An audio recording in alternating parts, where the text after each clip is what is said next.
Among its contenders, Doki Doki Literature Club stands out as a visual novel with a cult following and continued popularity. The game was initially released in 2017 as a free-to-play visual novel through itch.io, becoming available on Steam later as it got more well-known within the VN community. But why has Doki Doki garnered such a following? Well, although at first it appears to be a conventional dating simulator, Doki Doki Literature Club is actually a horror game that subverts all the aspects of its apparent genre. To better understand the weight of Doki Doki's subversion technique, let's look at the background of visual novels and dating sims. The two terms describe a genre of video games that are interactive and story-based. Both can find their origins in Japan and often reference anime for their character design. Visual novels combine text-based narratives with static or sprite-based visuals, and players are often subjected to choices they need to make in order to proceed, choices that impact the overall story. The visual novel has always been a niche genre of games in Japan, and the VN games released there are typically made to stay within the country. This means that unlike Western visual novels, they are not fashioned and molded for global audiences' tastes. The origin of visual novels is often tied to the eroge games, which is the Japanese word for erotic, in which the assumed heterosexual male main character can have romantic and/or sexual interactions with female love interests. But as the genre developed, many other types of VN games were released, like science fiction and drama. Dating sim games in particular focus on immersing the player in a romantic setting, where the player is the main character and has various love interests to choose from. Typically, each love interest has a specific route that can be unlocked as the player plays the game. Just like with interactive visual novels, dating sims have many different endings within these routes depending on the player's choices. As mentioned earlier, dating sims have typically featured anime-style character design, with the love interest generally conforming to anime stereotypes. The atmosphere of dating sims is often one that is cute and breezy, with the music accompaniment being light, gentle, and playful. What's interesting to note is that in the world that these dating sims create, the player acts almost like a god, having control of every plot aspect about the game and the relationship and/or sexual development with the love interests. Although visual novels did branch out from softcore pornography into more complex genres like murder mysteries, the dating sim, in particular in Japan, retained many tropes and gender stereotypes and expectations within both visuals and dialogue that reflect male ideals of beauty and measures of sexual attractiveness. Take, for instance, the portrayal of women in these games through the male gaze. You can often find the female characters having exaggerated body parts, such as their breasts, butt, thighs, or eyes, and proportions, skimpy costumes, and feminine-coded clothing and dialogue. Even worse is the sexualization of minors in these games, which highlights the overall problem of sexualizing underage girls in Japan and abroad. In contrast, Western visual novels like Doki Doki are created with a completely different audience in mind and have an entirely different reputation for being queer, progressive, and spaces for representation for different communities.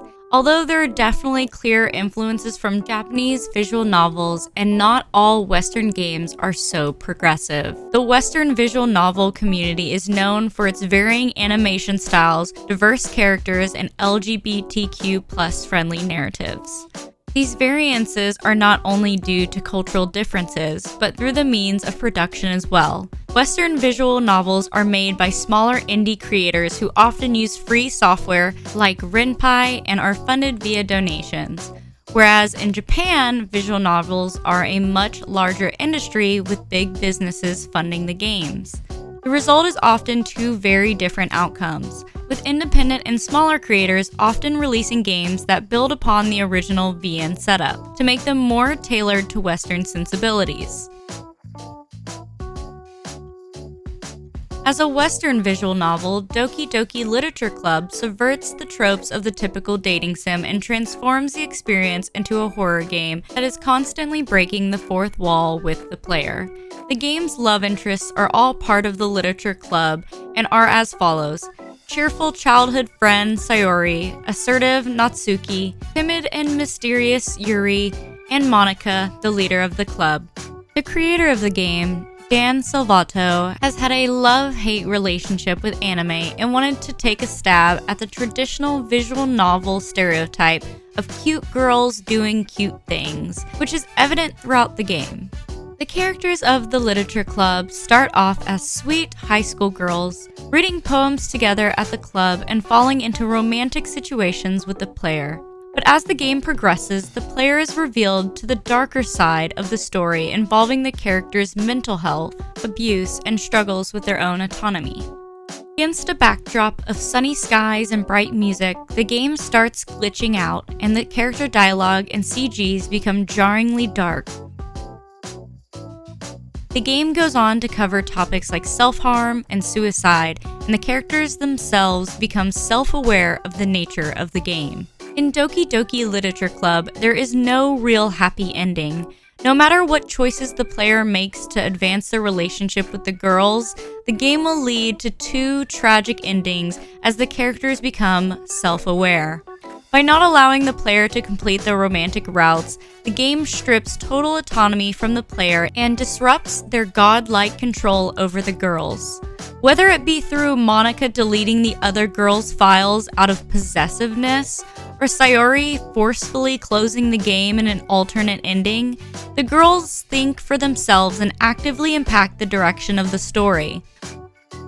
With Yuri and Monika's unstable possessive tendencies and Natsuki's backstory of being malnourished and abused by her father, Doki Doki's female characters also have depth and imperfections that have shattered the male fantasy of the innocent, sweet, and submissive high school girl.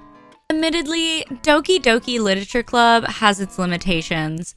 Despite trying to subvert tropes, the game still somewhat caters to the male gaze. Each love interest can be categorized under a Derae type, but these identities do not overlap with their Asian identities. According to Christopher B. Patterson, assistant professor in the Social Justice Institute at the University of British Columbia, the girls do not have their own histories and merely represent collectibles within a database. This can be clearly seen as any of the love interest files can be deleted at any time, and not much is given about the girls' culture, background, and identity beyond the Literature Club. As Patterson went on to point out, the game also falls into the trope of Asiatic women as cyborgs, with the girls being literal code and having an obsessive need for the presumed Western male. This is especially relevant as the characters, even the antagonist, Monika, are motivated by their love for the protagonist. Although the female characters have control over the game files and ending the game, they are still motivated by their affection for the player. Let's not forget the game's use of submissive framing through its CG art, which has the girls in suggestive poses typical to the dating sim genre. This sort of harmful framing of Asian women as totally emotionally reliant on the male love interest has been around for years in popular media, from Hollywood movies to video games. And while the game is a darker take on the dating sim genre, does this justify showing the girls' gruesome deaths? The deaths are graphically depicted in the CGs, and at one point the player is forced to sit with Yuri's decaying corpse for a week straight, bringing into question whether the game is heading into torture porn territory. Regardless of whether it is or not, it can be clearly seen that Doki Doki's female characters still fall into the stereotype of the submissive, obsessive, Asian schoolgirl trope, with a long history of the fetishization of Asian women. This is especially concerning. It's a shame that while Doki Doki tries to do something different, it still fails to fully critique these harmful representations through its narrative and visual imagery. While Doki Doki does inevitably fall into these tropes, the game was transformative as a whole. It's refreshing to see a take on a dating sim that completely flips its genre on its head and questions the autonomy of both the player and its characters. Overall, Doki Doki Literature Club offers much more nuance to the dating sim genre, and is a great place to branch off for better Asian representation and to imagine worlds with even more complex, diverse female characters.